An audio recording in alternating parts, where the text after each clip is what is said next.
Hello, this is Sarah from House Copper. I'm going to do a quick how to cook in copper in terms of browning meat.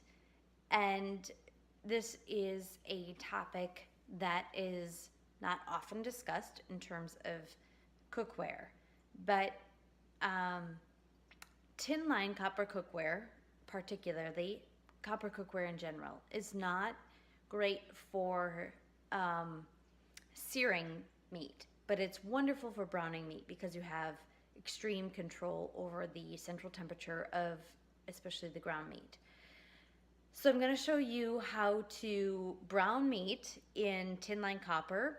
You're going to use low to medium heat depending on your stove, but you don't need medium and you certainly don't need high. Copper cookware, especially tin line copper cookware, is especially conductive of heat. So what you're going to do is you're going to put it on low to medium, and you're going to brown ground beef in the same amount of time as it would take you to brown meat in stainless cookware on a higher heat with less thermal efficiency and conductivity. And I apologize in advance for my cat who thinks that she should be cooked on the stove. Anyway, so I'm gonna do that. I'll see if I can figure out a way to time it so you can see how quickly it still browns, which even on low to medium heat, stainless or tin line copper will brown meat quickly and actually faster, more efficiently, and with less stickiness than stainless, only because tin line copper is lined with tin, which is naturally non-stick.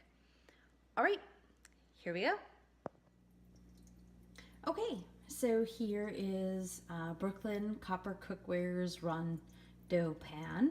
I'm going to add my meat first before I even turn on the heat, which is a cardinal rule of tin line copper. You should never start the heat before you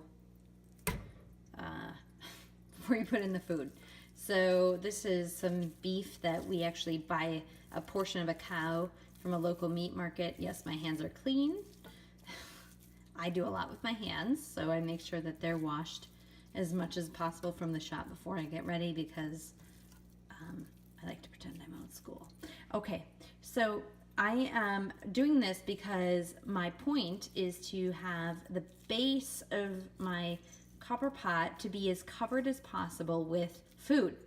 I want very little of my lower extremities in the pot to be open to air because otherwise, just in case I'm unable to modulate my temperature, the heat transfers into the food and not into the tin itself. But ideally, you want to keep this under 400 degrees, just like anything else you cook in a stovetop.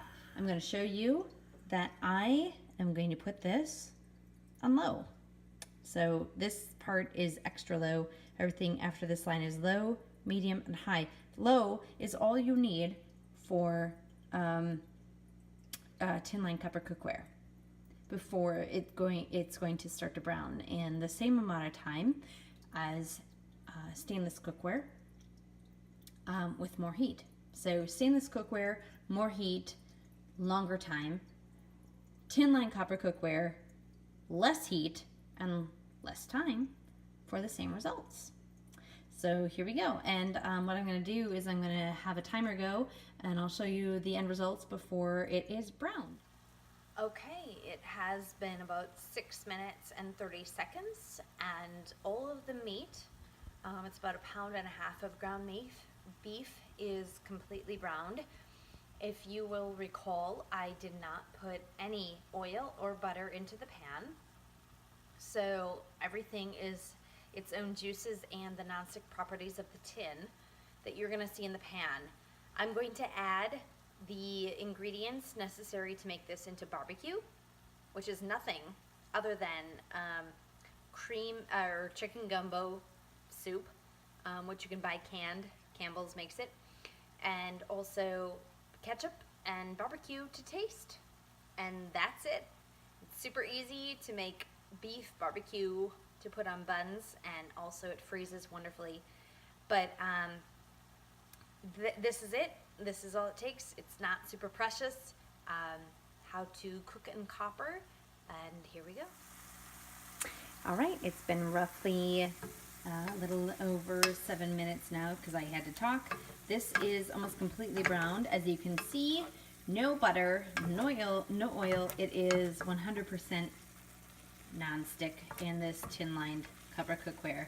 I am still, after 6 minutes and 30 seconds, on low heat.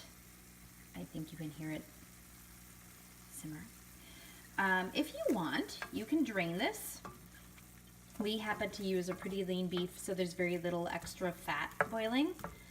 But I'm going to show you, this is 1.5 pounds, like I said, of beef. I'm going to show you what it takes. Okay, we have chicken gumbo. I swear to God, I know it looks weird. I promise it's amazing. It is my grandmother's recipe, which means it's at least like 100 years old.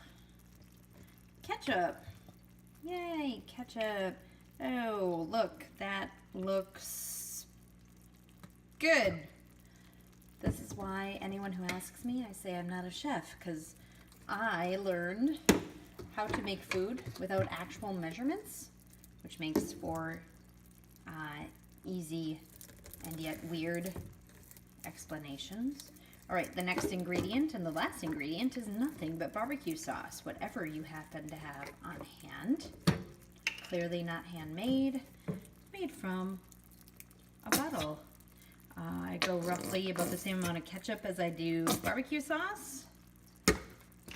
There you go. Look at that. It's amazing. You could put barbecue on a bun and you go, it's barbecue. Except it's not. In a way, like the way you think of it in a smoking, oven out in the grill. But this makes amazing barbecue sandwiches. Perfect for freezing. Perfect for serving on a bun at once. Warm it up until all the ingredients are warm, and you have barbecue set to go. Made in tin-lined copper on low heat in about 8 minutes. If you don't want to eat it right away, it freezes for months. And there you go. Cooking in copper with beef.